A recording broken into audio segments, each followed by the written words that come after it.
É com muita satisfação que recebemos neste evento a participação do professor Dr. Marcelo Crocos, da Fundação Escola de Comércio Álvares Penteado, FECAP, que nos irá apresentar a sua interessantíssima palestra intitulada Plágio, o que é e o que não fazer.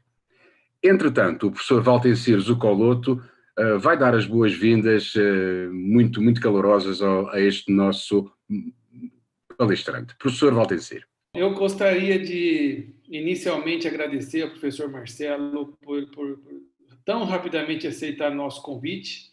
É um grande prazer contar com a sua palestra, professor Marcelo, nessa nossa quarta escola de pesquisadores. Viu? O professor Marcelo é, sem dúvida, o maior especialista em questões de plágio, principalmente plágio de texto, né, em publicações científicas no Brasil. Eu não tenho dúvidas disso. Pode até ser que esteja cometendo alguma injustiça, mas do meu universo aqui, das pessoas que eu conheço, o professor Marcelo é o nosso grande especialista no país. De vez em quando eu ligo para ele perguntando se posso fazer tal coisa, se posso fazer tal citação, e aí entra a segunda grande característica do professor Marcelo, a gentileza.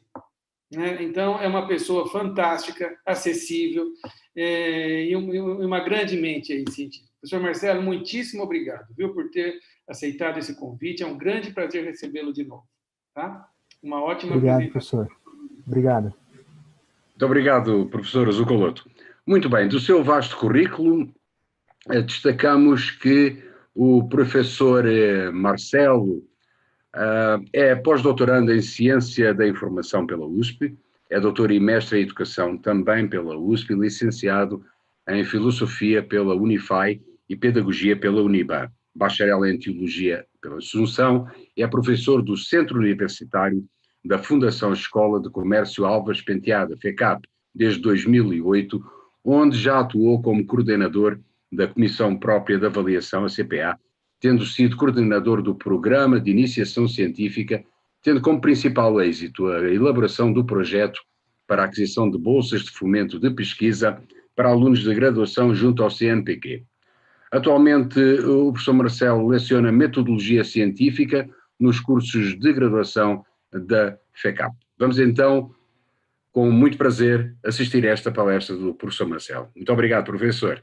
É um prazer estar aqui novamente com vocês.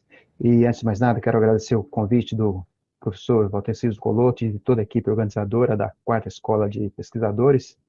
Eu acho que é a segunda, terceira vez que eu tenho o prazer de participar desse evento e espero novamente contribuir de maneira relevante para o aprofundamento e aprimoramento de vocês a partir daquilo que tem sido meu objeto de estudo e de interesse no meio acadêmico. Bom, para aproveitar bem o tempo, eu já vou, desde agora, compartilhar com vocês o que eu quero que vocês hoje acompanhem durante a minha apresentação.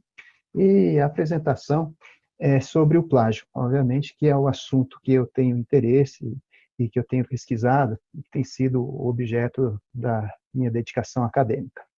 Então, o que eu vou falar com vocês hoje é uma apresentação bem didática sobre o que é e o que não fazer em relação ao plágio do ponto de vista acadêmico.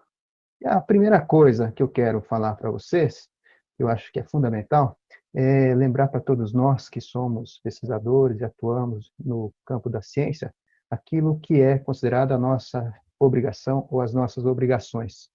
E a primeira coisa que alguns manuais internacionais recomendam é que nós, como pesquisadores, temos a obrigação de honrar a confiança que todos os nossos colegas do meio acadêmico colocam em nós.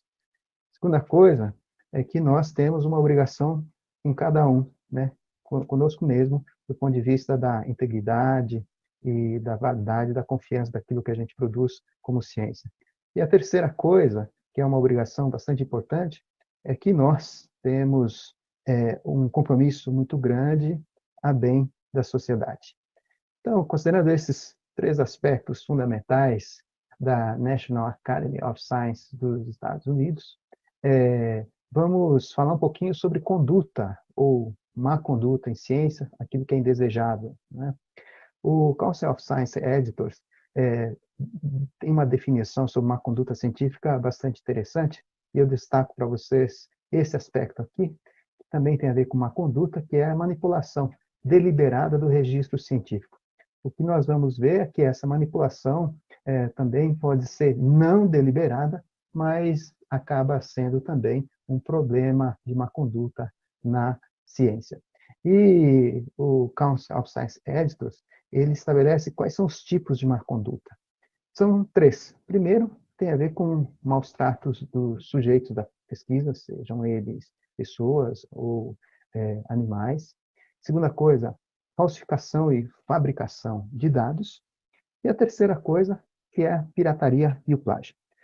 E, obviamente, o nosso tema de apresentação hoje é o plágio e não os outros aspectos relacionados à má conduta. E a primeira coisa que eu quero falar para vocês em relação ao plágio é esta expressão que eu desenvolvi, que é o perigo da presunção do esclarecimento, que é a gente achar que já sabe o que é plágio, e com isso a gente acaba caindo num problema muito sério, que a gente pode detectar por meio de um teste rápido que eu elaborei para vocês. Vamos apresentar algumas questões e você pode responder aí do seu lugar, mentalmente, o que você pensa sobre essas afirmações, para a gente diagnosticar até que ponto a gente conhece ou não conhece sobre plágio acadêmico. Bom, primeira coisa, você concorda ou discorda que o plágio acadêmico é o mesmo que infração de direitos autorais? Vá marcando aí mentalmente e depois nós vamos fazer a correção com o nosso gabarito. Segunda coisa, o mesmo texto de um autor publicado nos anais de um evento pode ser publicado por ele em qualquer revista científica? Você concorda ou discorda? Terceira coisa, 3 ou 4 palavras na sequência similares a uma outra fonte não pode ser considerado plágio? Concorda ou discorda? Próximo.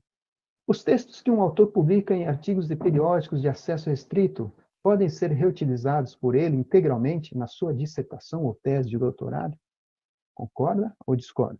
E a última, do nosso teste rápido, utilizar textos escritos e cedidos por uma outra pessoa, que não quer ser identificada, e que concorda em ceder a autoria inteiramente para a pessoa que pediu, pode ser considerado plágio? Você concorda ou discorda? Você tem 5 testes aí, que você tem que marcar a sua opinião, numa escala de concordância, certo? E vamos ver agora quais seriam as respostas esperadas para cada uma dessas afirmações? O nosso gabarito é esse aqui.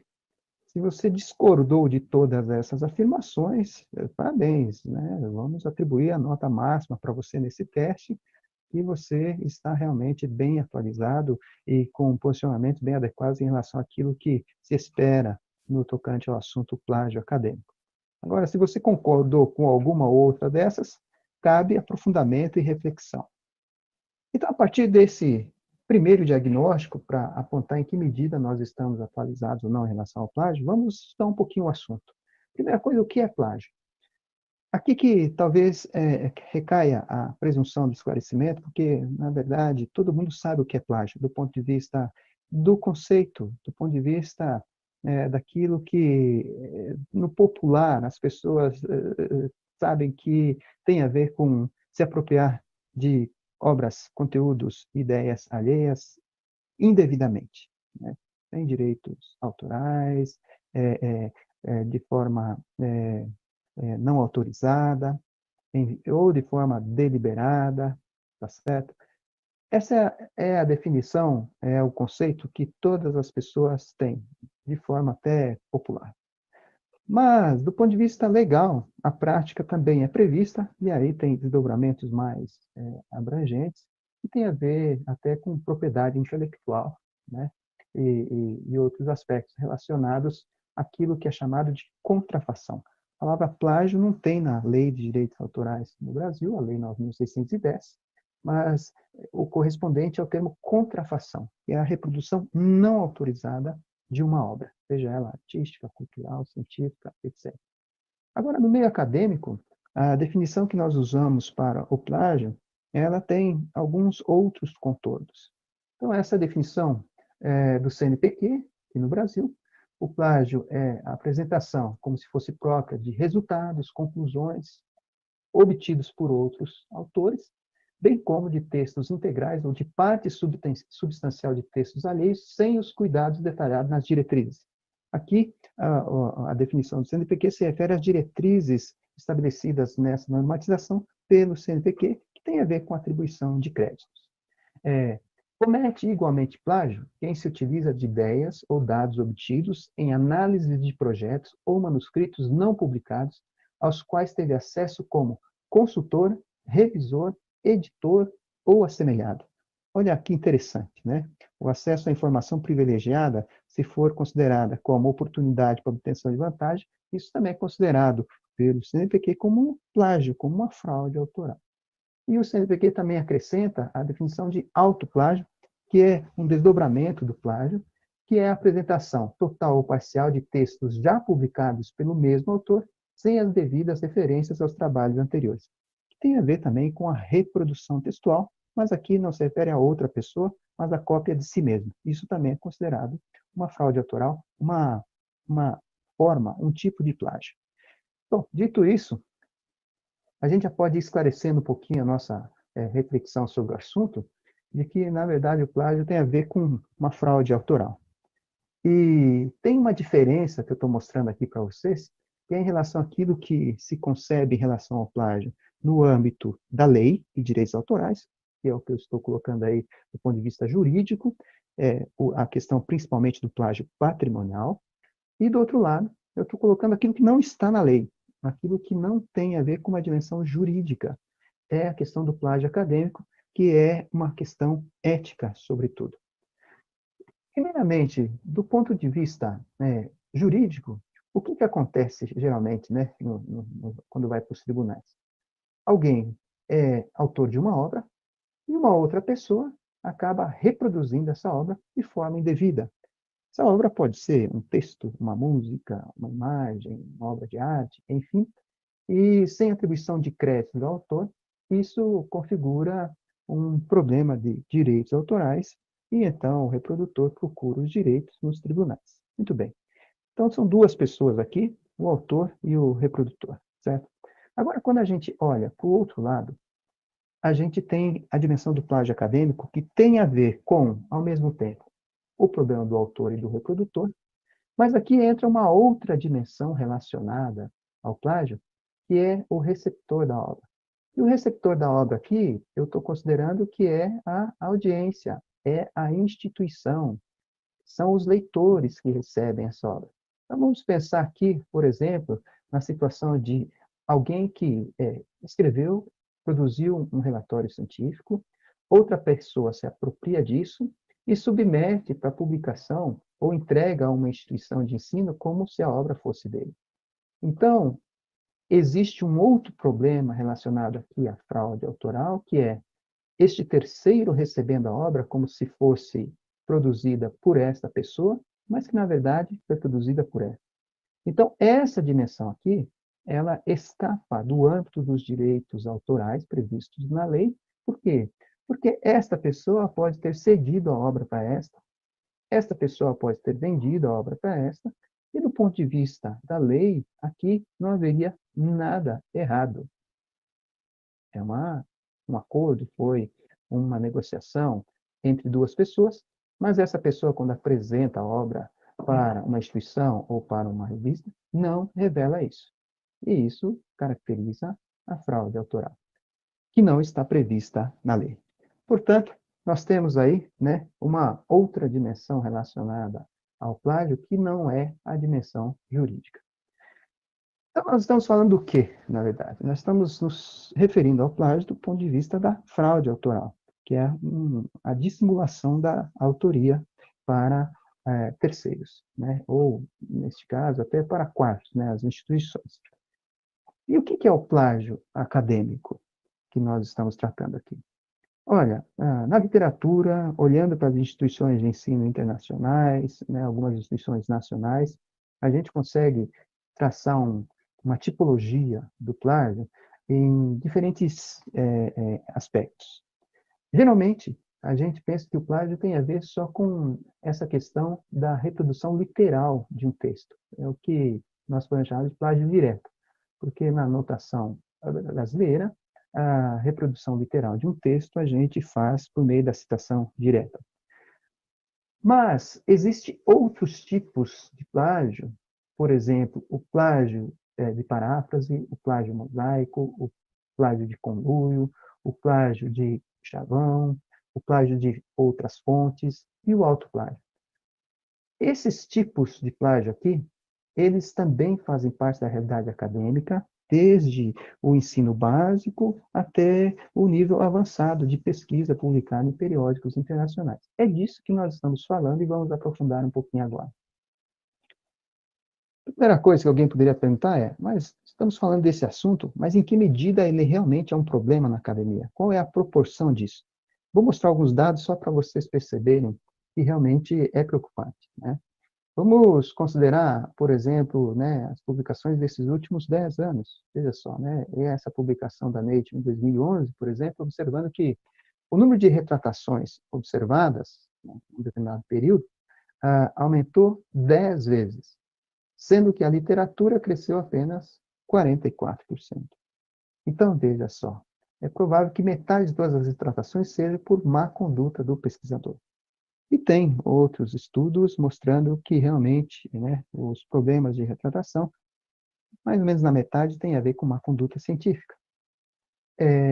Outra evidência.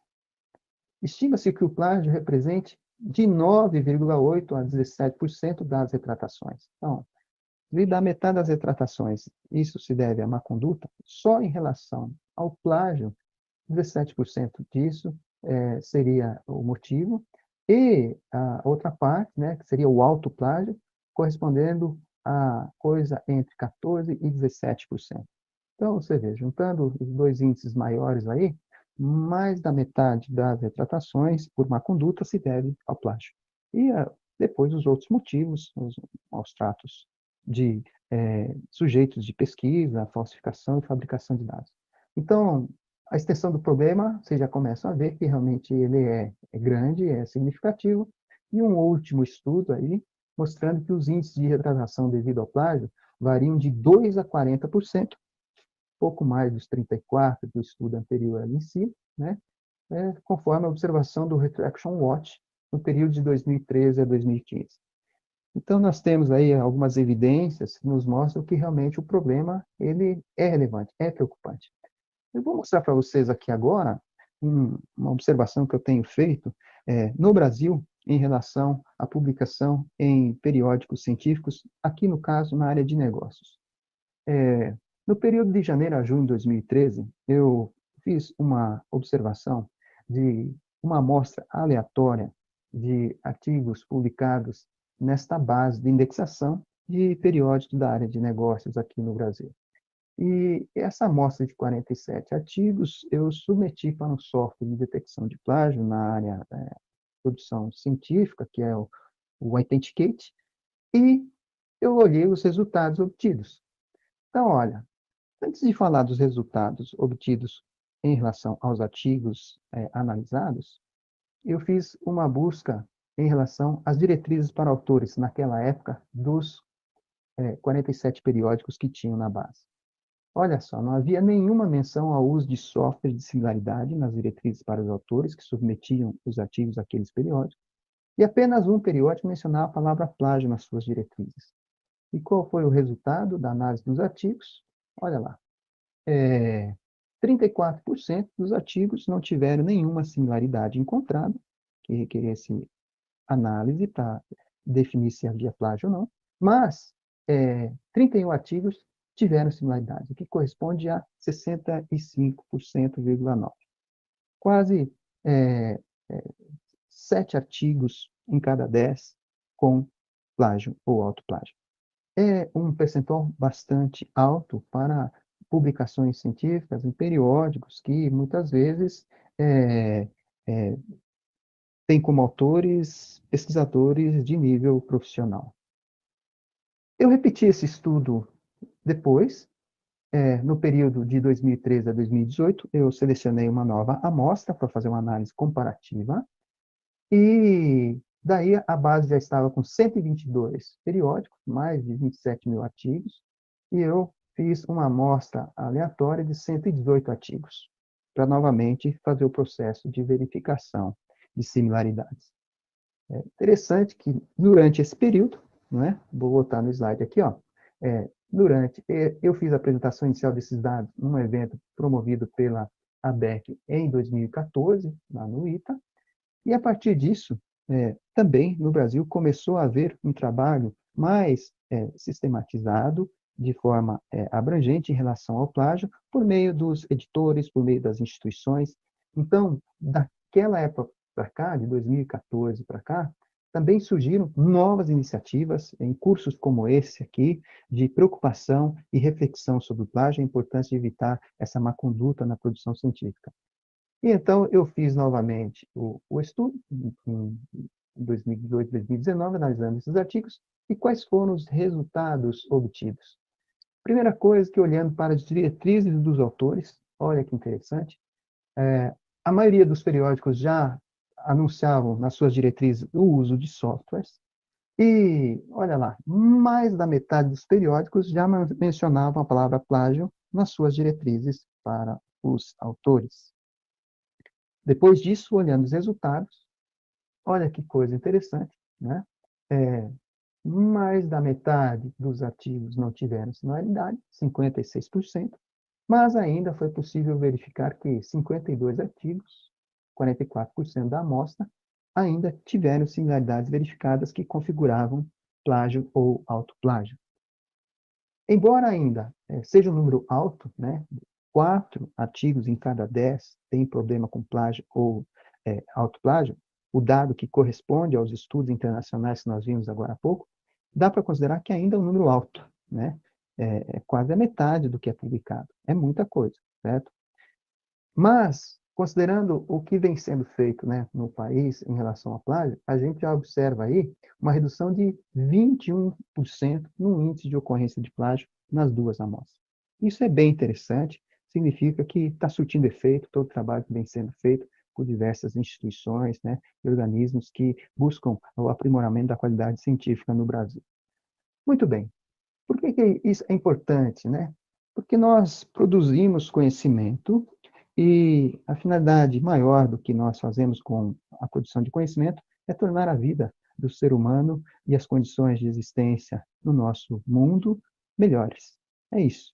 Mas, para a gente contribuir de forma eficiente com a descoberta que a gente faz, a gente tem que dar visibilidade a isso. Na antiguidade, os cientistas faziam isso por meio de cartas. Hoje, a gente faz isso por meio da publicação científica. E a gente publica isso hoje em periódicos impressos, mas hoje online. E quando a gente faz a publicação, a gente coloca na vitrine aquilo que a gente produziu, a descoberta que a gente fez, a contribuição que a gente está dando para o desenvolvimento científico no Brasil e no mundo. Por que é importante a gente pensar na produção de um manuscrito, de um relatório íntegro, né, de um relatório bem feito, sem problemas relacionados, por exemplo, à escrita, à atribuição de crédito? Porque quando vai para a vitrine, qualquer um pode ver. E quando qualquer um pode ver, se o escrito está com problema, ele expõe a risco reputacional tanto o pesquisador ou o grupo de pesquisadores, quanto o periódico, a revista, quem chancelou a publicação. Então, é um problema muito grande a gente negligenciar a ocorrência de plágio em trabalhos acadêmicos, científicos, porque expõe a risco a pessoa e a instituição, no mínimo, para falar o mínimo, né? Bom, diante disso, a gente tem visto no país um avanço importante relacionado ao assunto. Já falei do trabalho das instituições e organismos, mas também as agências de pesquisa, para citar três aqui, a CAPES, o CNPq e a FAPESP, têm contribuído nesse sentido, e isso já desde 2011, né? A CAPES fez uma recomendação para que as instituições se preocupassem com o assunto, foi quando aqui no Brasil o assunto se tornou realmente um objeto de estudo e de preocupação. Depois o CNPq, então, fez uma publicação com algumas normas direcionadoras para os pesquisadores do país, e a FAPESP, em São Paulo, também criou um documento estabelecendo algumas diretrizes importantes em relação à boa conduta científica. Todos eles em 2011, e para aprofundar um pouquinho mais, a FAPESP, particularmente, tem feito um trabalho bem consistente em relação ao assunto, por exemplo, exigindo que as instituições que recebem financiamento da instituição para a produção de trabalhos científicos, inclusive crie dentro das instituições escritórios de integridade científica para tratar sobre o assunto e para direcionar em relação ao assunto de maneira preventiva. Além disso, existe na página da FAPESP aquilo que algumas pessoas chamam de Hall of Shame, que é a publicação aberta de processos de sindicância abertos relacionada à má conduta científica, inclusive com a identificação dos nomes dos envolvidos, dos denunciados, da apuração feita. E isso é uma iniciativa para dar visibilidade ao problema e, ao mesmo tempo, para requerer cada vez mais dos pesquisadores bastante cuidado e atenção para evitar essa exposição que é bastante prejudicial do ponto de vista da carreira, mas também da visibilidade daquilo que a gente está fazendo em termos de produção científica.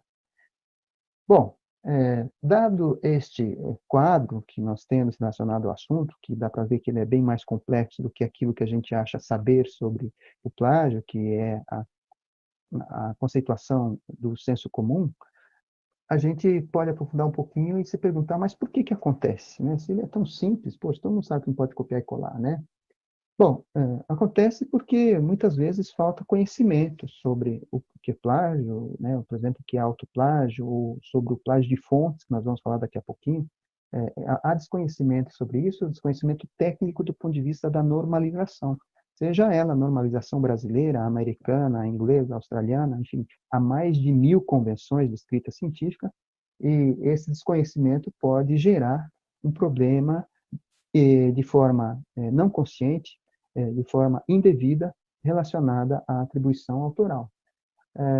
Outro motivo que pode causar o plágio tem sido estudado, a ampliação do acesso à informação. As novas tecnologias permitiram não só que a gente acesse a informação de forma mais fácil, mas que a gente manuseie a informação de uma forma mais fácil. E isso pode causar confusão ou até gerar no usuário a sensação de que a informação circula de forma livre e sem necessidade de atribuição de crédito. Mas tem outros motivos ainda. Entre estudantes, o motivo mais frequente é esse aí, a falta de tempo, a alegação de que o fato de você ter que produzir muito em pouco tempo, acaba implicando numa produção desajeitada ou mal feita do ponto de vista da atribuição do crédito. Outro motivo já estudado, aqui no Brasil, particularmente, a dificuldade da escrita. É muito difícil escrever, é muito difícil compor um texto de forma estruturada, coesa, seguindo as normas. Então, nós não temos um treinamento de escrita consistente na nossa formação da língua portuguesa, do ponto de vista da produção de texto, e isso dificulta na hora de a gente fazer um texto técnico, um texto científico. E, claro, também há outros interesses, outros motivos, e muitas vezes que tem a ver com justamente a falta de ética, a falta de comprometimento. Isso aqui é a causa do plágio intencional, do plágio deliberado.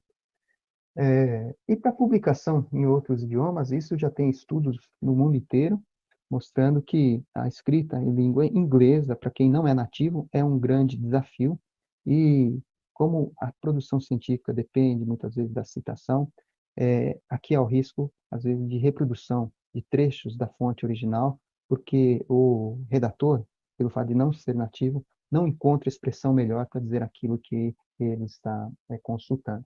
E aqui é um risco grande para quem escreve em língua inglesa, não sendo nativo, em relação à reprodução de partes de um texto que ele não sabe como escrever diferente. E tem outros motivos também, o interesse em obter vantagens, por exemplo, no nível ainda de formação acadêmica, de graduação, de pós-graduação, a necessidade de obter um título, de obter uma nota. Essas vantagens acadêmicas acabam, muitas vezes, sendo o fim principal daquilo que está sendo feito e não o trabalho em si. E tem também outro motivo, que são os aspectos culturais. Já tem estudos mostrando que em alguns países orientais a prática da reprodução, da repetição, é considerada, inclusive, uma forma de elogio, e hoje isso já está mais superado, mas havia em algumas culturas orientais a noção de que copiar e colar não era insulto, mas era elogio, mesmo que a fonte não tivesse sido dada. E talvez até em nosso país também tenha uma dimensão cultural envolvida, que tem a ver com aquilo que a gente considera certo e errado, aquilo que pode e não pode, com a forma como a gente está acostumado a fazer as coisas, o famoso jeitinho brasileiro. Então, a gente precisa aprofundar e estudar mais ainda esses aspectos, mas eles têm a ver também com a ocorrência de plágio. E o outro motivo aí é o interesse no aumento do número de publicações, especialmente no meio científico. A gente sabe que, muitas vezes, a extensão do currículo é o aferidor, né, da produtividade de um cientista, e mais do que isso, né, o número de publicações citadas que ele tem ou deixa de ter, daí, muitas vezes, a fraude autoral para multiplicar os números da publicação e para conseguir aumentar também o número de citações, e isso tem a ver com o produtivismo científico, com o interesse de aumentar a visibilidade e obter vantagens com isso, tá? Bom, então, tem vários motivos aí, alguns são intencionais, outros são não intencionais. E o destaque principal que eu gosto de fazer é em relação aos não intencionais, porque aqueles motivos que têm a ver com o interesse deliberado de obter vantagem é quase incorrigível, né? Esse aí é só com ação punitiva, né? Para conseguir barrar, evitar que se reproduza, né? Então, quando a prática delituosa ela é banalizada e ela acaba não sendo punida, ela se torna um hábito, né? O crime compensa a expressão comum. Então, não vamos falar disso, mas falar do aspecto que tem a ver com aquilo que pode ser evitado, prevenido, educado, né? Para que não aconteça novamente. E aqui a gente está falando do plágio acidental, que é, na verdade, o maior motivo de ocorrência desse tipo de erro. E aí, para vocês terem uma ideia, né? Às vezes as pessoas perguntam, mas quantas palavras na sequência caracterizam plágio? Olha, até 3 palavras pode caracterizar plágio. Poxa, mas 3 palavras? Então todo mundo comete plágio, né? Porque 3 palavras, eu escrever um texto, certamente vai ter 3 na sequência igual a um outro texto que alguém escreveu. Então, olha, vamos lá. Vamos usar aqui essa página do Manual dos Estudantes lá do MIT, tá? Que é o Manual de Integridade Acadêmica. Então, primeira coisa, ver que uma instituição como o MIT, renomada no mundo inteiro, reconhecida, eles têm um manual só sobre o assunto, para mostrar a relevância do tema e para estudantes, né?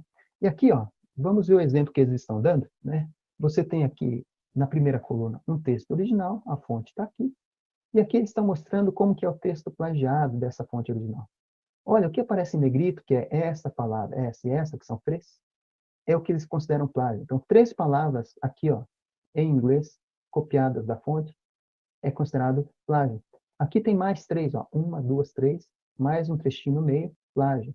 E aqui mais 3, plágio, e aqui mais 4, plágio. Então, eles estão falando, né, que isso é plágio. Por que é plágio? Porque você está usando da fonte, né, algumas expressões literalmente, sem colocar ela entre aspas, né? E o que foi feito em relação ao restante do texto? Somente as substituições de algumas palavras por sinônimos, aqui e ali. Isso aqui nós vamos detalhar mais à frente, é um problema da gente escrever, fazer paráfrases, né? A gente tem dificuldade com isso, muitas vezes a gente acha que reescrever o texto é trocar as palavras por outras.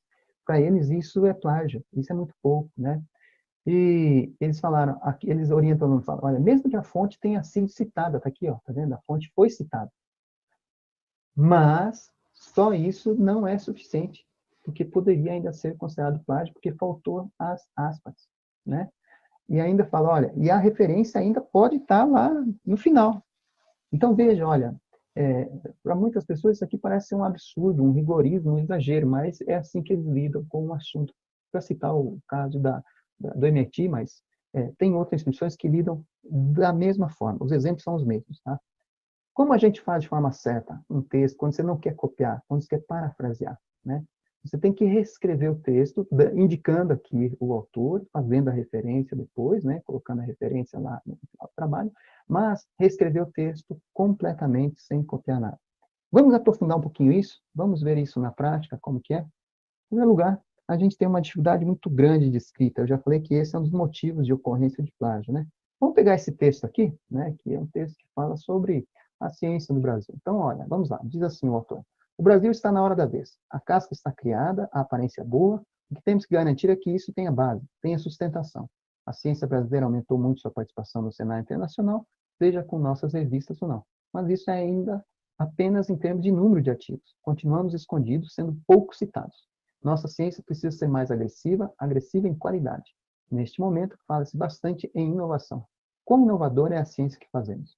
Vejam as teses desenvolvidas em nosso sistema de pós-graduação. Ainda há muita confirmação do óbvio.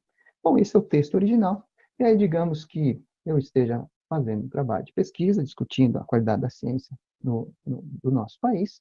Então, vou usar esse texto como fonte. E como que eu acabo cometendo plágio? Se eu escrevo um texto assim, ó, é a hora do Brasil brilhar, precisamos garantir que isso tenha um alicerce, a ciência brasileira vem crescendo no mundo exterior em aspecto numérico, mas não tanto em citações.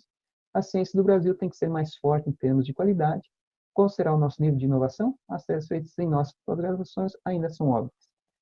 Se você comparar as duas leituras que eu fiz, você vai notar que praticamente eu não estou reproduzindo literalmente o texto, eu estou reproduzindo as ideias, certo? Mas olha, isso aqui pode ser considerado um plágio, chamado de plágio de paráfrases. Por quê? Porque, embora eu não esteja copiando literalmente, olha essa primeira frase aqui, ó. A frase original é: o Brasil está na hora da vez. E a minha frase foi: é a hora do Brasil brilhar. Eu estou dando o sentido a essa oração idêntico com outras palavras. Na segunda frase, o autor original falou: temos que garantir que isso tenha base. E eu escrevi: precisamos garantir que isso tenha alicerce. Então, eu estou trocando as palavras por sinônimos. Eu poderia usar uma expressão popular para dizer: eu estou chovendo no molhado. Estou só dizendo as mesmas coisas na mesma ordem com outras palavras. Isso aqui, mesmo que eu faça usando outras palavras, é considerado plágio. Como é que eu evitaria o plágio? Olha, um texto como esse, se eu colocar ele entre aspas, embora não esteja copiando e colando as mesmas frases, e colocar no final a citação e a referência, está tudo certo. Então, aqui não vai haver a possibilidade de imputação de plágio, porque eu estou falando, ó, isso é cópia, com outras palavras, mas é cópia, porque eu só estou trocando sinônimo, e a referência está aí. Olha, isso aqui parece um exagero, mas a dificuldade da escrita ela é fato, ela é grande. Eu já falei no nosso país, sobretudo pela formação, pelo o nível educacional que nós temos ainda hoje, né, na educação básica. A gente tem pelas avaliações internacionais. Então, quando nós estudamos na educação básica, e todo mundo começa por lá, a gente traz um pouco dessa formação. Obviamente que alguns tiveram oportunidades mais privilegiadas, outros menos, e assim por diante, mas na média, a gente sabe que a qualidade educacional do Brasil, básica, ainda precisa melhorar bastante. Mas olha, vamos ver o exemplo aqui do Vitali Ginzburg, que foi o Nobel de Física em 2003, tem uma expressão dele bem interessante justamente sobre isso, né, em que ele reconhece a dificuldade que também ele tinha com a escrita científica. Ele não escrevia bem, e ele fala de um colega que ele conheceu, que tinha bastante facilidade de escrita, e isso deixava ele se perguntando por que acontecia isso, e ele conversou com esse colega e perguntou, né, por que ele escrevia tão bem, né? E diz que o colega voltou a pergunta para ele e falou: bom, quantas redações você fazia no seu tempo de escola, né, por semana? Pensa você, quantas redações você fazia no seu ensino fundamental e médio durante a semana? E daí o Vitor falou que respondeu: olha, eu fazia uma por semana, né, ou uma a cada 2 semanas. E daí o amigo respondeu para ele: olha, eu estudei na Suíça e eu escrevia redações todos os dias. Todos os dias tinha produção de texto. E foi assim que ele desenvolveu a capacidade da qualidade da escrita. Então, é a prática, né? É a repetição do hábito que desenvolve, né, uma habilidade, né, uma capacidade. Para dizer isso, porque para a gente conseguir escrever realmente evitando esse tipo de plágio que eu mostrei agora há pouco, plágio de paráfrases, que é um texto reescrito apenas com sinônimos, vamos voltar no manual do MIT e vamos olhar lá o que eles recomendam. Olha só que interessante, hein? Eles falam: como é que você evita o plágio? Fazendo uma paráfrase bem feita, que é o quê? Um texto que você não copia, que você reescreve, mas reescrever mesmo, sem trocar apenas as palavras por sinônimos. Eles falam: olha, essa é a forma básica, né? Quer dizer, você começa a escrever um texto trocando as palavras por outras, porque a linguagem permite isso. Mas isso é muito pouco. Você precisa também de outros 4 passos. Mudar a estrutura da sentença, Mudar a voz das orações, da voz ativa para passiva ou vice-versa, né? Olha, trocar algumas partes das frases, mudar de sentido, né? E mudar a oração, o parágrafo, a sentença de forma completa, né?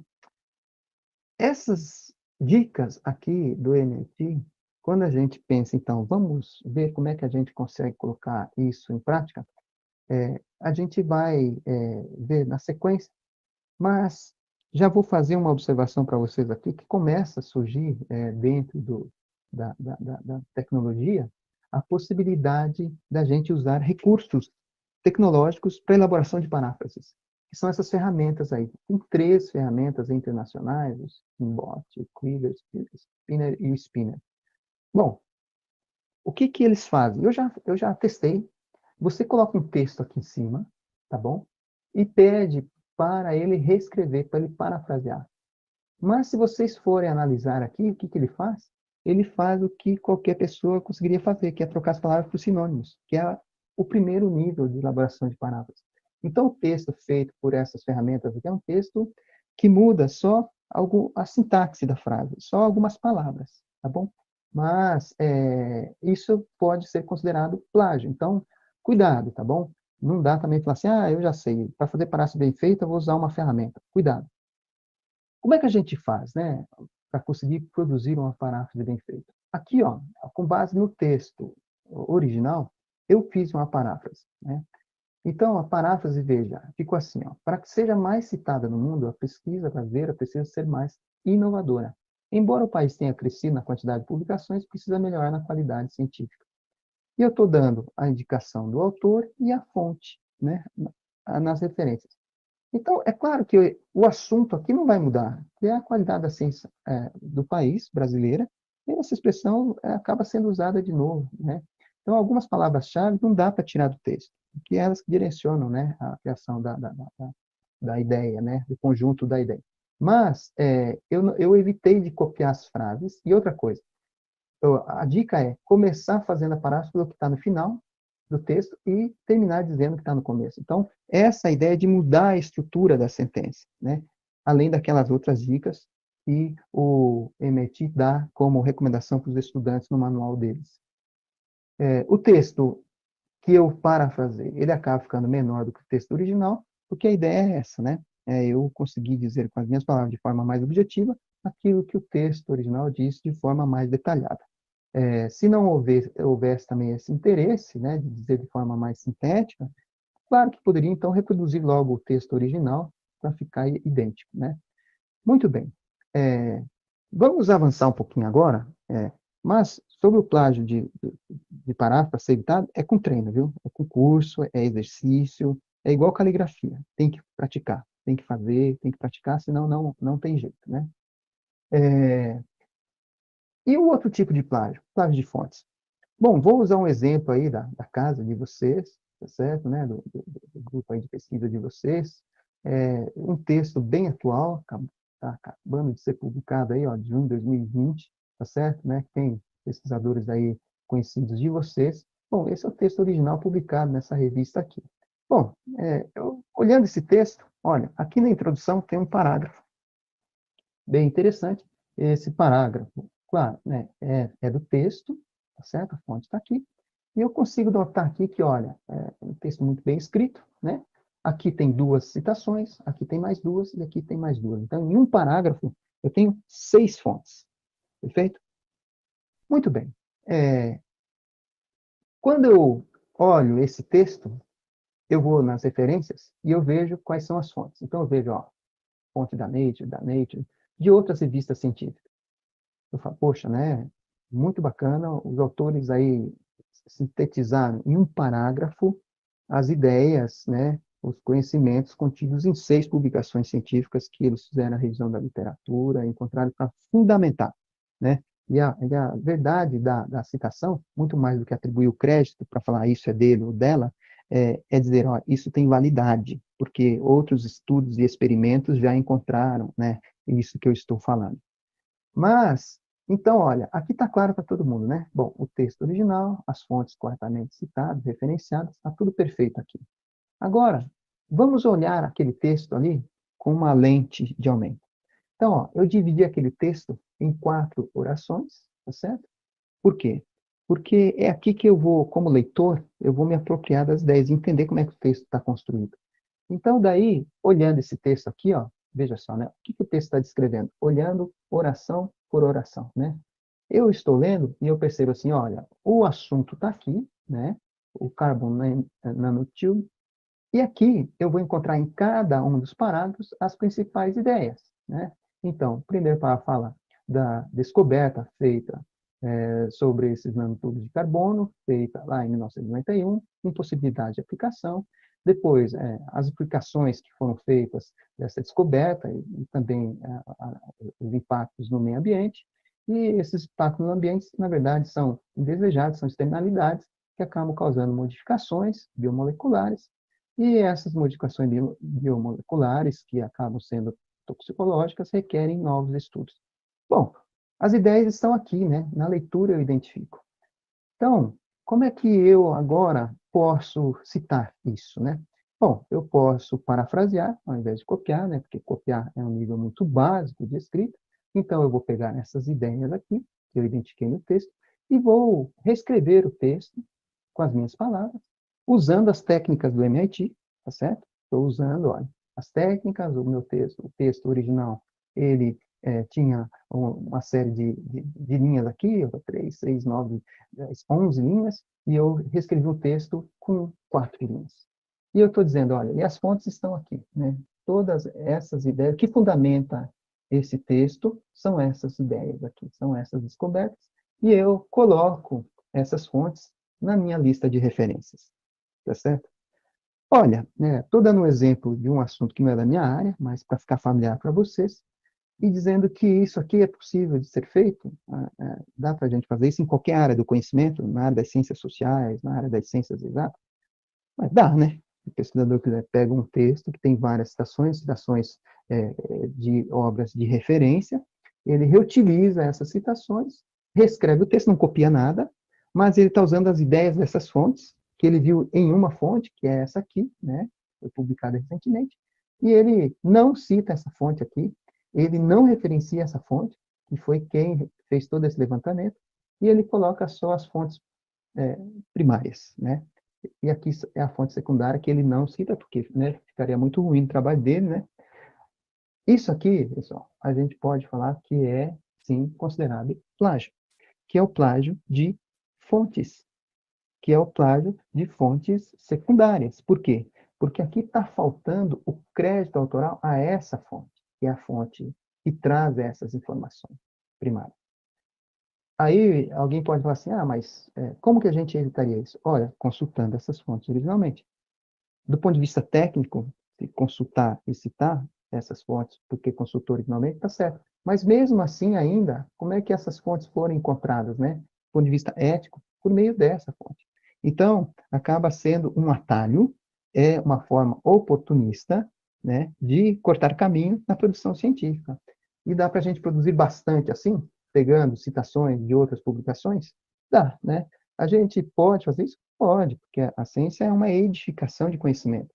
E a gente pode ver uma citação, às vezes, de uma fonte que você não conhece e depois buscá-la, estudá-la, mas cada um vai construindo a sua argumentação, né? Cada um vai construindo o seu caminho de reflexão e de descoberta, de experimentação.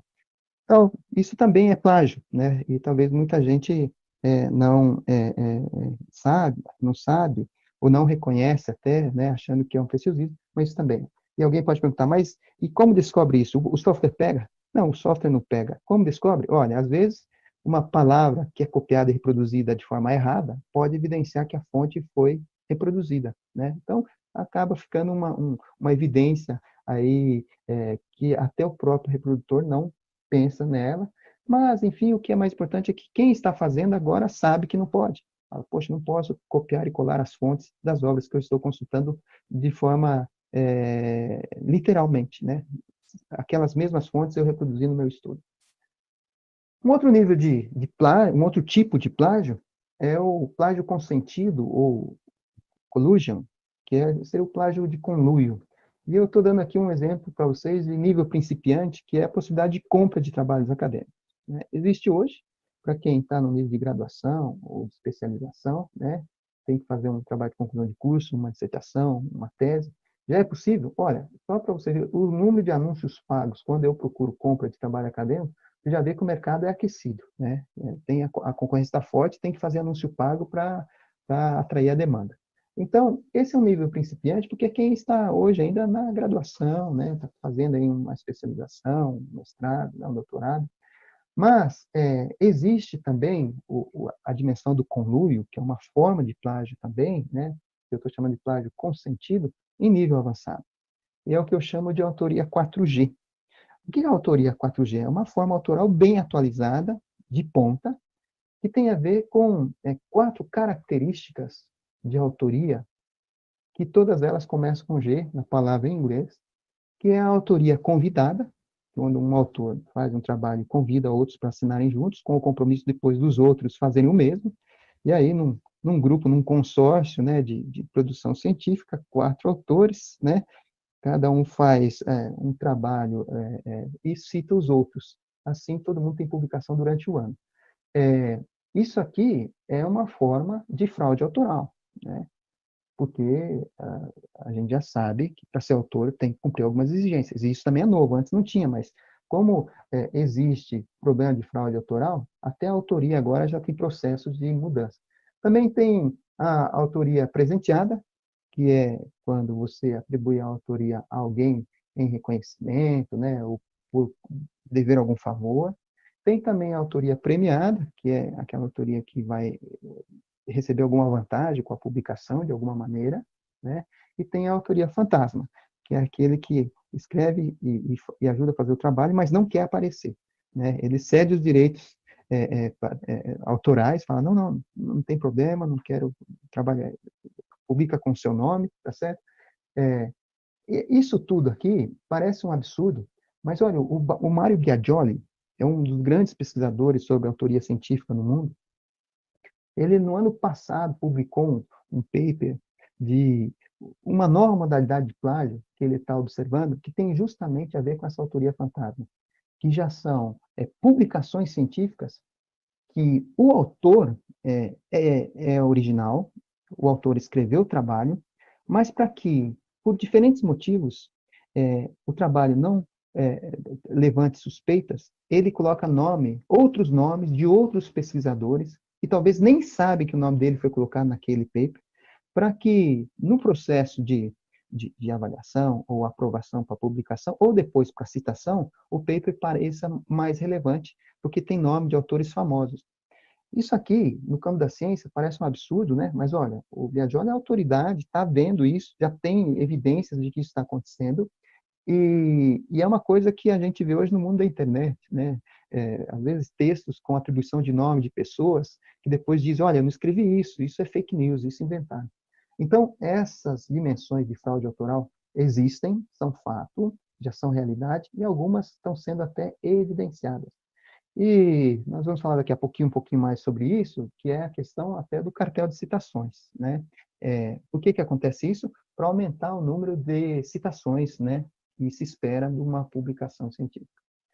Agora, outro tipo de plágio, que é até polêmico, é o autoplágio. Olha, esse livro aqui é de 1952, nas referências dele, já tem aqui, ó, por exemplo, tá vendo? Ó, já tem indicações de publicações discutindo o autoplágio, que são de 1893. Olha, o Brasil tinha acabado de virar república e já estavam discutindo o autoplágio, para vocês verem.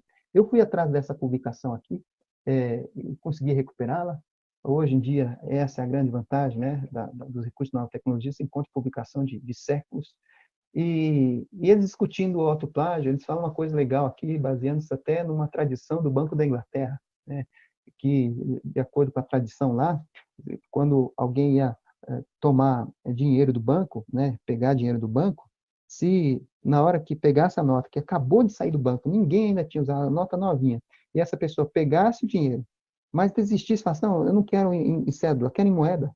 Olha, nesse momento, o banco até poderia pegar de volta a nota que teria saído da mão do funcionário do banco, mas essa nota, ela não mais seria reutilizada e teria que ser inutilizada, cremada. Por quê?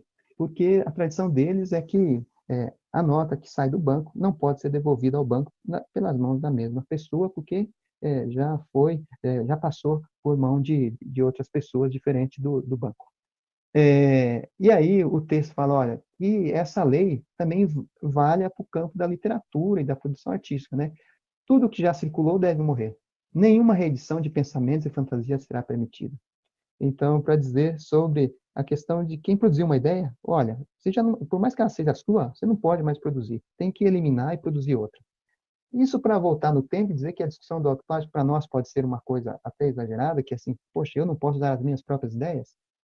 De certa forma, não. Né? De certa forma, não. Como o Banco da Inglaterra fazer? O dinheiro é dele, mas se já foi na mão de alguém, ele está devolvendo, então destrua. Como evitar o autoplágio, né? Que é a reprodução de ideias, de textos feitos por nós mesmos? Olha aí algumas dicas. Escrever o que o trabalho já foi publicado anteriormente, evitar escrever uma coisa longa em partes fracionadas, cuidar com a repetição de textos que você já escreveu em outras obras, né? E até os editores já começam a colocar regras relacionadas a isso, né, ao autoplágio. Então, por exemplo, aqui, ó, nessa revista científica da área de ciências sociais, nas diretrizes para os autores já diz que trabalhos publicados e aceitos em outras revistas, né, não serão aceitos. Os trabalhos devem ser inéditos, né? Mas, olha, eles falam, mas trabalhos apresentados em eventos nós aceitamos. Então, isso também é interessante. Agora, tem revistas que dizem aqui, não, falam, não aceitamos sequer trabalhos apresentados em eventos científicos, que você tenha publicado, que você tenha apresentado. Então, é muito importante isso para ver como são as regras da onde você está enviando o trabalho, porque alguns não aceitam que você reproduza os próprios textos, né? Algumas pessoas falam, e a questão dos métodos? Olha, tem aqui já discussão científica sobre isso, tá certo? Tem autores que dizem, olha, o autoplágio é aceito até o limite de 20% da obra, porque métodos muitas vezes são os mesmos utilizados em algumas áreas de pesquisa experimental. Então, tem já algumas orientações aqui. Olha, bom, se você vai falar sobre o mesmo método, evite escrever, copiar e colar, né? Parafraseie, reescreva. Se copiar, ó, cita e faz a referência, de acordo com a convenção, né? E procure seguir as diretrizes do periódico. Em função disso, já tem periódicos dizendo que aceita a repetição do método. Então, a regra está combinada, né? Esclarecer que se trata de método conhecido, descrição detalhada apenas se o método usado for totalmente novo, se não repete o mesmo, se o editor está de acordo. Anexar uma descrição do método como parte dos materiais suplementares. Então, e aí já fica como uma repetição aceita. E nas ciências da vida, quando os autores precisam descrever métodos repetidos, os editores periódicos têm concordado com a adoção de anexos, né? Que é sempre o mesmo método. Então, essas coisas ajudam a evitar o problema do autoplágio. Como é que a gente evita o autoplágio? Olha, citando, né? E aí, a gente precisa citar a si mesmo. Mas também cuidado com isso, é o outro lado, né? Olha, se ficar o bicho pega, se correr o bicho come, né? Poxa, eu não posso repetir o que eu já falei, porque pode ser plágio. Bom, eu tenho que me citar, então, para evitar, mas se eu me citar, pode ser considerado o cartel de citação, você está aumentando as suas citações, citando a si mesmo, já que ninguém cita. Então, já tem procedimentos aí sobre isso, por exemplo, de periódicos, por exemplo, que fizeram, né, a retratação de artigos devido à observação de empilhamento de citações. Então, também observação e cuidado com isso. Como é que a gente verifica a ocorrência de plágio? Tem diversos softwares, a maioria deles são softwares institucionais, daí é recomendado que você converse com a biblioteca da sua instituição para verificar qual é o software utilizado, como é que você consegue fazer o uso dele. O software é uma ferramenta preventiva, né, para ajudar você a aprimorar o seu texto.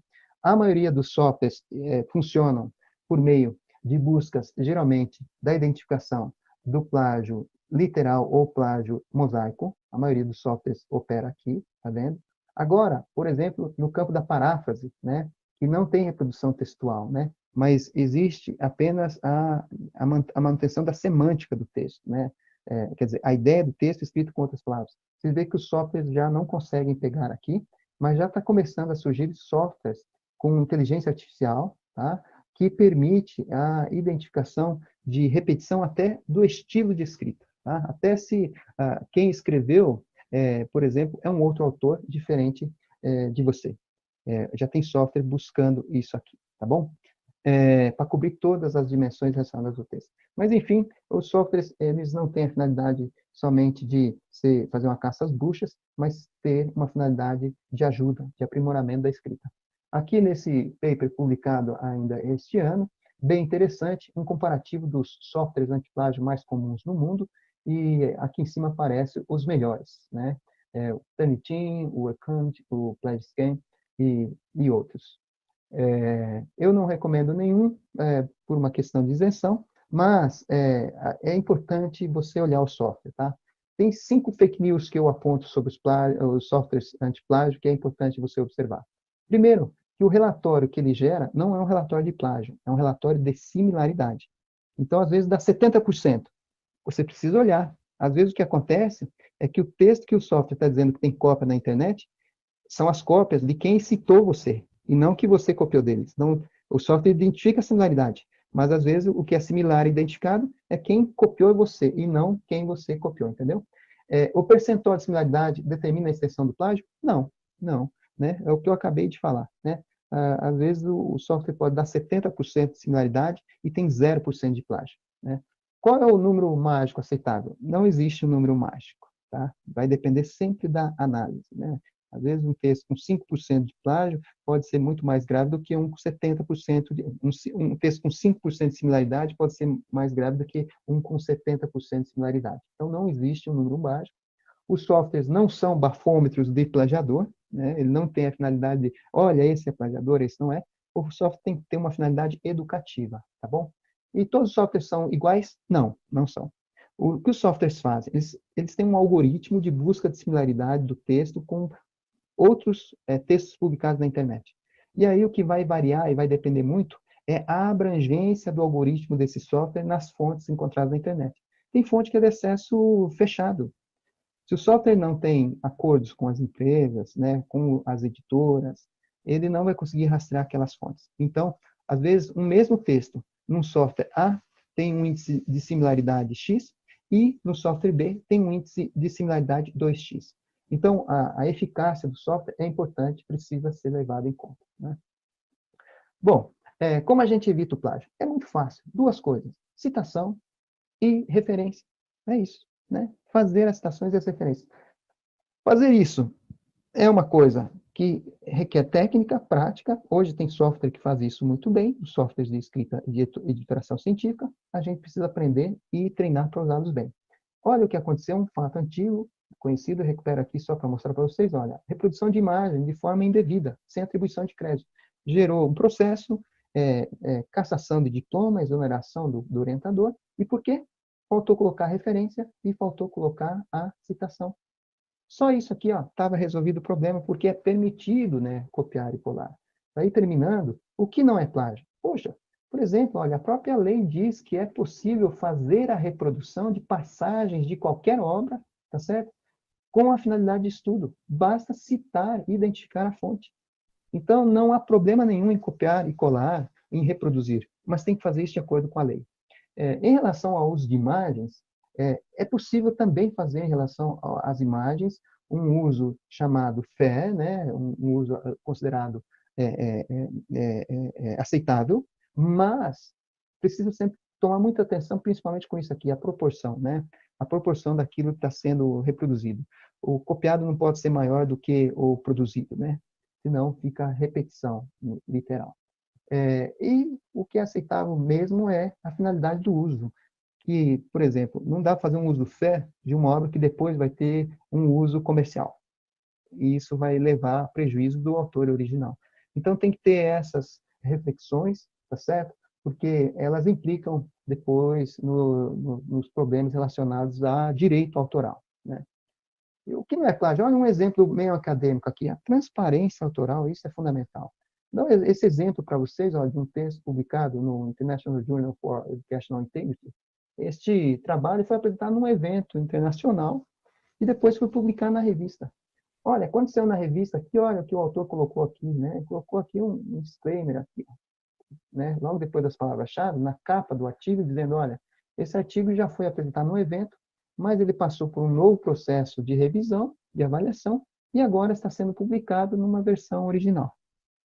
Olha, então, quando você lê isso aqui, e você viu essa apresentação no evento, você fala, poxa, mas eu já assisti isso aqui, mas tudo certo, olha, os autores estão sendo transparentes, né?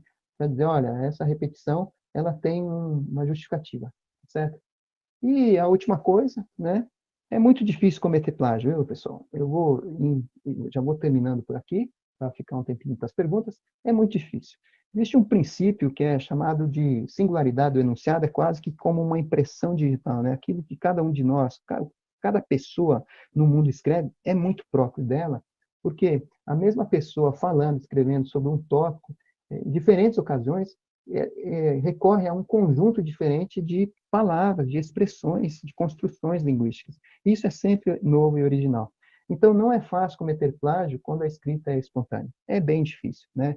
E mesmo assim, você fala assim, poxa, mas se eu estiver falando a mesma coisa que uma pessoa falou? Isso é conhecimento comum. Conhecimento comum, todas as pessoas podem falar sobre aquilo que está sendo dito, discutido, refletido. Mas se você tiver dúvida se é conhecimento comum ou não, então cita, né? Então faz a citação de quem está discutindo aquilo também, né? Citar e referenciar tem uma finalidade que é atribuir o crédito, tá certo?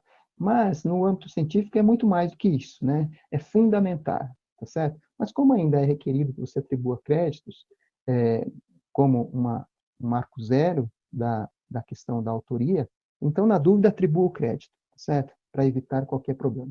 E sobre isso, né, esse princípio da singularidade do enunciado, fica aqui para vocês uma lição de casa, né, uma brincadeira. Escreva uma frase qualquer no Word, tá certo? Com 10 palavras, pelo menos, sobre qualquer assunto. Coloque entre aspas no Google para ele buscar literalmente aquela frase. Tenho certeza que vocês não vão encontrar, o Google não vai achar uma frase idêntica que você escreveu. Pode fazer isso, depois me conta, certo? Bom, obrigado pela atenção de vocês. Vou encerrando a minha participação aqui e vou ficar à disposição para atender as perguntas e as dúvidas. Foi um prazer participar mais uma vez do evento. Deixo aqui para todos vocês os meus contatos, fico sempre à disposição para quem quiser depois perguntar e interagir. E aproveito para fazer propaganda do meu site com informações, cursos e orientações aprofundadas sobre o assunto. Os 2 livros publicados, e o primeiro deles é um manual de orientação com vários exemplos e testes, inclusive, sobre o assunto, e o segundo, uma reflexão mais teórico-conceitual para quem quer aprofundar a discussão e a reflexão sobre plástico, que também é muito desejado, né? Tem surgido bastante pessoas discutindo o assunto no Brasil, e isso é muito bom para todos nós. Bom, obrigado a todos, prazer participar aqui da apresentação com vocês, e eu vou ficar agora à disposição para ouvir as perguntas e poder participar juntamente com vocês. Prazer, obrigado, até já.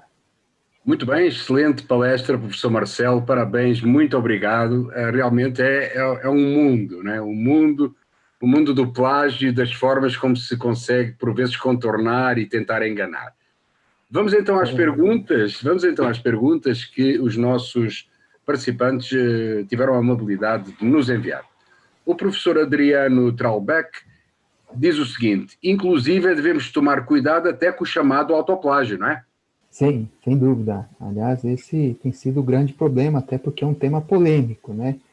Se a gente pega o conceito, a definição de plágio, ele se refere sempre à apropriação dos conteúdos, das ideias, dos textos, das obras de outros.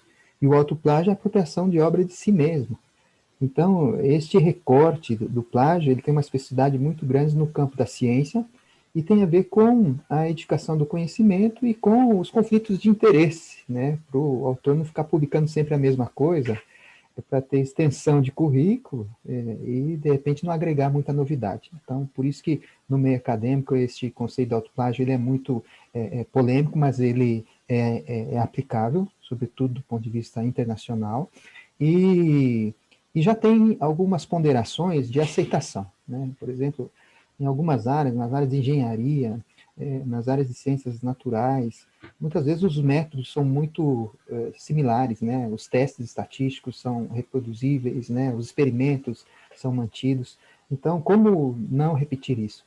Daí, na aula, apresentação, já tem um limite de 20% que alguns periódicos aceitam de autocitação, de reprodução literal, e alguns, inclusive, aceitam reproduções literais desses procedimentos metodológicos que são sempre padronizados, né?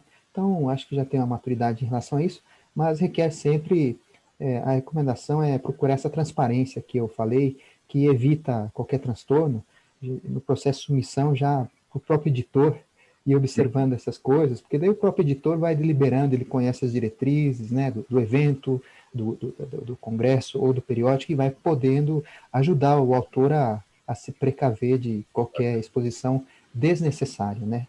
Claro. A Karina Melo coloca aqui um exemplo. O relatório da Bolsa de Pesquisa IC foi enviado para a Agência de Fomento. Mais tarde, os dados foram publicados em revista científica. Caracteriza plágio ou não?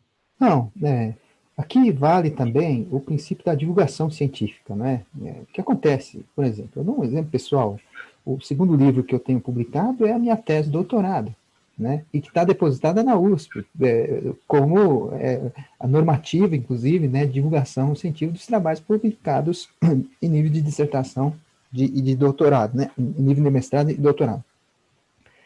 O que cabe aí é fazer essa declaração de transparência, que eu coloquei na primeira página do livro, falando, olha, o livro está publicado, mas está disponível para quem procurar lá na BDTD, por exemplo. Então, isso. E a finalidade de qual é? É da divulgação, né? Ampliar a possibilidade de recuperação dessa informação. Muito bem. Então, não vejo problema. A Paula Monteiro pergunta se o software Plágios é confiável.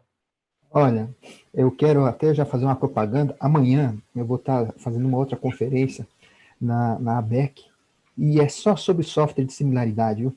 Eu estou trabalhando para uma apresentação de 1h e 20 minutos, já estou trabalhando uns 10 dias nisso, viu?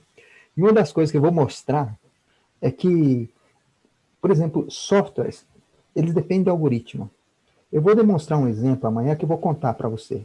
O Grammarly, que é um software de correção ortográfica, ele faz busca de similaridade também. Ele tem um serviço de detecção de plágio, tá? Uhum. Eu peguei o mesmo texto e coloquei num software, por exemplo, nesse que usamos na USP, e depois coloquei o mesmo texto no Grammarly. Olha, o software pago, ele dá um resultado, ele encontra similaridades, e o Grammarly diz que não tem similaridade nenhuma. Então, esta é a situação, muitas vezes, entre os softwares. Entre os softwares pagos, tem diferença de algoritmo, tem software pago que não encontra texto similar que o Google encontra. Olha só. E o software gratuito, ele vai ter muito mais dificuldades, viu? O algoritmo vai ter muito mais dificuldades por causa do acesso restrito a algumas fontes. Então, é difícil, né, falar qual é o melhor, qual é o pior. Tem estudos mostrando isso, eu apresentei na aula para vocês um deles, né?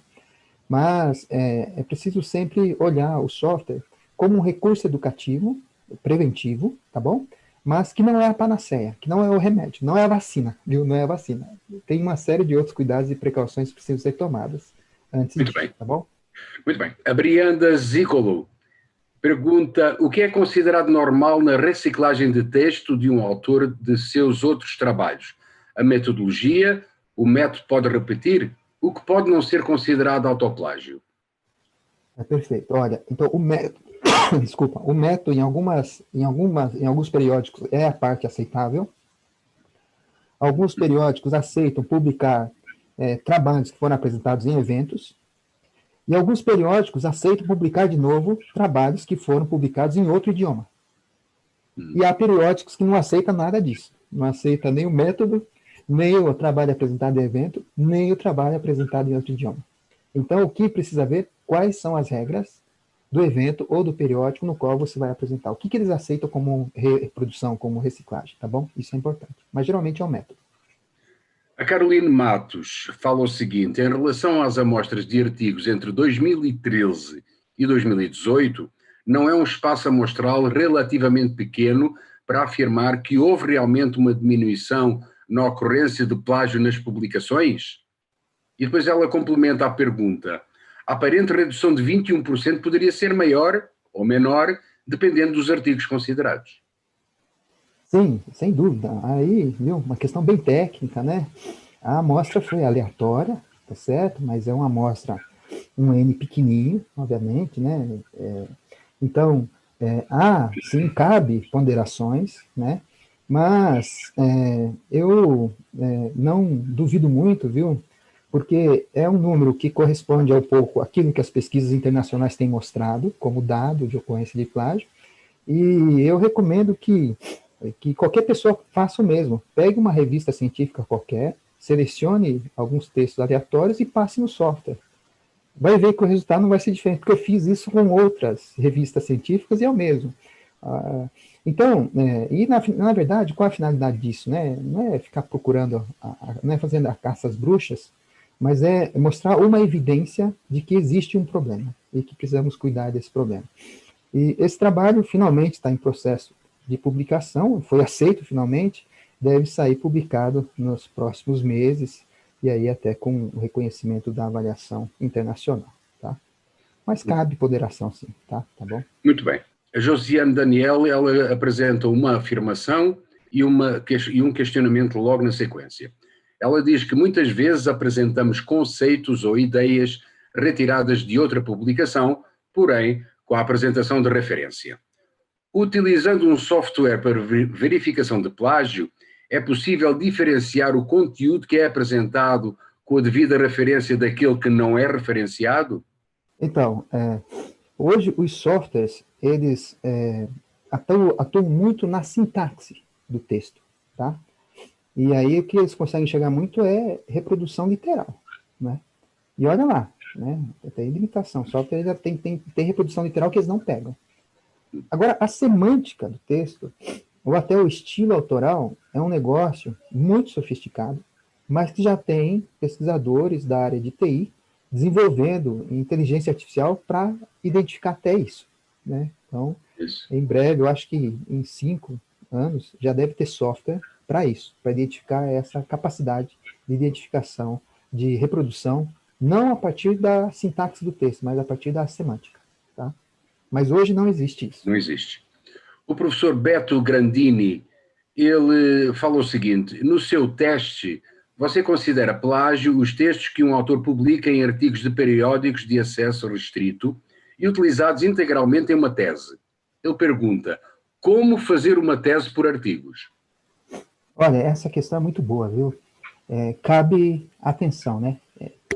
Tem áreas que são assim, né? Áreas do conhecimento em que o trabalho de doutoramento é uma compilação de 4, 5 produções científicas feitas durante o período. Eu acho bem interessante, aliás, né? Em algumas áreas é assim. Mas aqui vai uma observação, né? Digamos que o candidato tenha feito uma dessas publicações na revista Nature. Que poxa, né? Que máximo. Como é que depois ele coloca esse paper dentro da tese, entrega na universidade e vai colocar em público? Há um conflito aí de direito autoral, daí, que precisa ser lidado de forma até jurídica, quer dizer, porque quando você publica numa revista de acesso restrito, você cede os direitos autorais para a revista, e ela comercializa o seu paper. Então, depois você não pode pegar esse paper e colocar num documento universitário, entregar e a universidade falar, vou colocar no repositório digital para todo mundo. Você percebeu? É um conflito aí, né? É como a gente, quando publica um livro, né, a gente não pode mais dar esse livro para qualquer pessoa, né? Porque a editora tem o direito comercial sobre ele. Então, isso é uma questão complexa e cabe, daí, nesse caso, se o paper vai ser colocado dentro da tese, de forma aberta, tem que ter uma seção da editora, né? Do periódico, tá? Porque pode ter um conflito daí jurídico, né? De direito autoral. Tá. O professor Adriano Tralbach volta novamente ao nosso convívio dizendo e afirmando: plágio nem pensar, mas devemos ter cuidado com o excesso de citações. Como o excesso de citações pode também prejudicar o trabalho referente à escrita científica. O senhor assina por baixo este comentário? Olha, o Michel Schneider tem um livro chamado Ladrões de Palavras. Foi um dos primeiros que eu li quando comecei a estudar o assunto. E ele usa uma expressão chamada de plágio civilizado, viu? O plágio civilizado é isso aí, viu, professor? É quando você faz um texto recheado de citações, tecnicamente está tudo certo, as referências estão todas lá, mas ele fala, olha, ele tem uma expressão interessante, Michel Schneider, para falar, isso é uma ostentação de uma falsa retórica, porque, no fundo, o texto não acrescenta nada, tá chovendo molhado, mas fica, sabe, aquela erudição, parece, porque citou muita gente. Exatamente, é isso aí, viu? Né? Tenho aqui uma pergunta de um participante que não se identificou. Ele pergunta assim: para evitar plágio de fontes, basta acrescentar a fonte de onde você tirou as demais, ou devemos citar apenas essa fonte? Concluindo, ou é sempre necessário ir direto nas fontes que o outro texto cita? Essa questão aí, ela é delicada. Vocês viram que eu fiz um apud no final aí, só para usar esse preciosismo de dizer, olha, quando você não vai na fonte original, você cita a fonte por meio da qual chegou, mas isso é um atalho que em ciência você sabe que é perigoso, né? Porque você pode estar citando uma fonte por meio de alguém que não foi impreciso na reprodução da ideia. Então é um risco, né?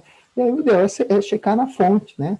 Mas o que não dá é você fazer isso, pegar um parágrafo de um texto com 6 citações e reproduzir as 6 citações de forma fácil, né? Desse jeito a gente produz um artigo a cada final de semana, né?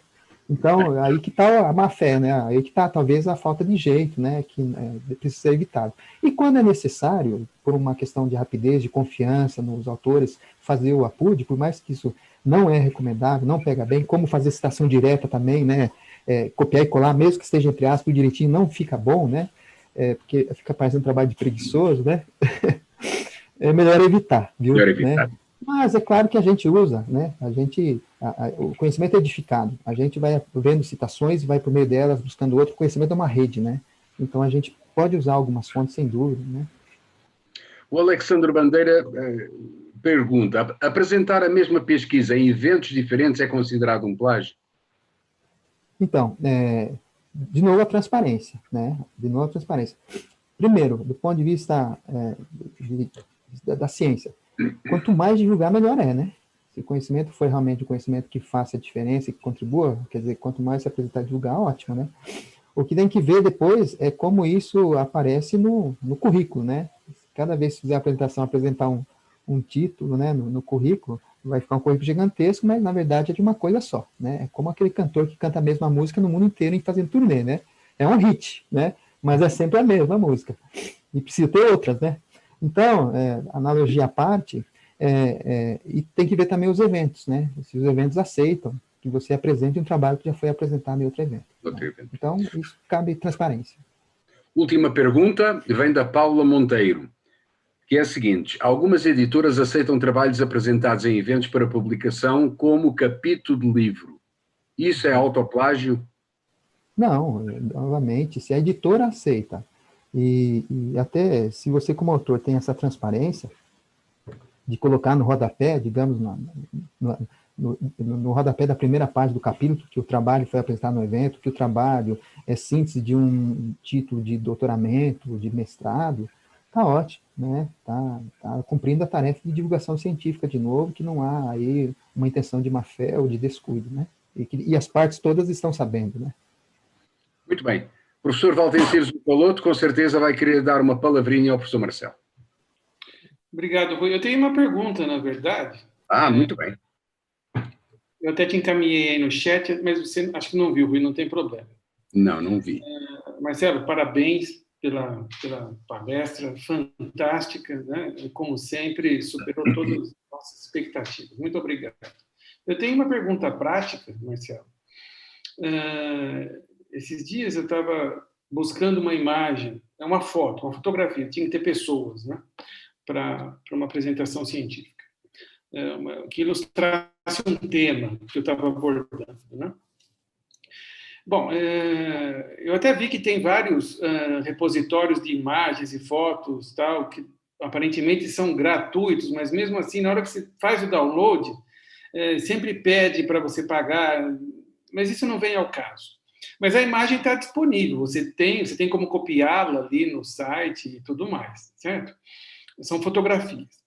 Eu até fui a Lei de Direitos Autorais, acho que é 9.610 ou algo parecido, e também, né, como você mencionou na sua apresentação, tem alguns aspectos para você que não são considerados plágios, nem infração de direitos autorais, quando não visa lucro, quando é com finalidades didáticas e assim por diante. Mas, mesmo assim, eu fiquei receoso e não usei, porque eu não tinha o autor dessas fotos, o fotógrafo, como acreditar a imagem e a foto. Eu achei que colocar só o site de onde veio, mesmo sendo uma apresentação didática e tudo mais, eu não quis usá-las, né? Tem alguma recomendação nesse caso, Marcelo? Podemos usar ou realmente isso pode ser problemático? Essa é uma questão bem interessante, viu, Matheus? Eu, por exemplo, nessas apresentações que eu faço, as imagens que eu uso, todas elas eu compro, né? De um banco de imagem profissional. Eu compro, pago até para não ter nenhum problema. Eu falo, poxa, né? E essas imagens aí são todas pagas. Eu pago os direitos de imagem, né? Para usar. E as outras imagens são de acesso público, né? Bom, o preciosismo é igual quando lá atrás a gente queria ouvir música e ouvia pelo rádio, né? O rádio deixava gravar, você gravava com vinheta no meio, né? Ou você comprava o cassete, o CD player e assim por diante, certo? Pagava os direitos, né, autorais da música e para ouvir. Hoje em dia, com imagem, é a mesma coisa, né? Então, a gente quer usar imagem, tem que pagar os direitos autorais de imagem. E aí tem imagens que estão nas redes, estão divulgadas já sem direitos autorais. Agora, o próprio Google tem essa opção, né? Se você for em ferramentas no Google, em imagens, você tem a opção de escolher só imagens gratuitas. O problema é que daí você não acha nenhuma legal que você queira usar. As melhores são as pagas, são as de acesso restrito. Daí, viu, Walter, eu digo assim, claro, se a tua finalidade está gerando alguma vantagem financeira, pessoal para você, tem que pagar o direito, né? Então, eu vou produzir um material didático de educação à distância, vou pôr imagens, vou ter que pagar, porque eu vou ganhar com aquilo. Quando uma apresentação começa, está gerando conhecimento, né? Está produzindo algo que tem interesse público, não acho que é um grande problema, e mesmo que venha a ter, né, vou dizer aqui, mesmo que o autor veja aquela imagem e fale, olha, você tem que me pagar essa imagem, pode ficar tranquilo que não vai ser um caminhão de dinheiro, você vai conseguir pagar, vai ser um custo aí de 50, 70 reais, tá? Talvez nem isso. Então, também, assim, não é uma exorbitância, e o uso fair acaba justificando, né, muitas vezes, né, assim, é um fair. Olha, se fosse, vou me estender um pouquinho aqui, se fosse levar a rigor essa questão da imagem, todo mundo estaria complicado hoje em dia com as redes sociais. Porque se eu tiro uma foto nossa aqui e publico na nossa rede social agora, na minha rede social, falando, ó, participei do evento, e eu não pedi autorização do professor Rui, nem a sua por escrito, vocês podem me processar. Eu falo, ó, você está publicando a minha imagem e o meu direito de imagem. Hoje em dia, ainda com a LGPD, né, que surgiu aí, que também a gente vai ter que começar a pensar nisso e estudar. Então, é complexo, né, mas se a gente for levar realmente ao rigor máximo, a gente fica amarrado, e aí eu acho que um ponto de bom senso e equilíbrio é a finalidade do uso. Professor Marcelo, muito obrigado, as perguntas terminaram, está liberado. Muito obrigado pela sua participação nesta escola e desejo a maior sorte, as maiores felicidades e a continuação de um trabalho magnífico que o senhor está fazendo para todos nós. Muito obrigado. Obrigado, a recíproca é verdadeira, parabéns pelo sucesso da Escola de Pesquisadores, obrigado pela acolhida, boa tarde a todos e permaneça à disposição.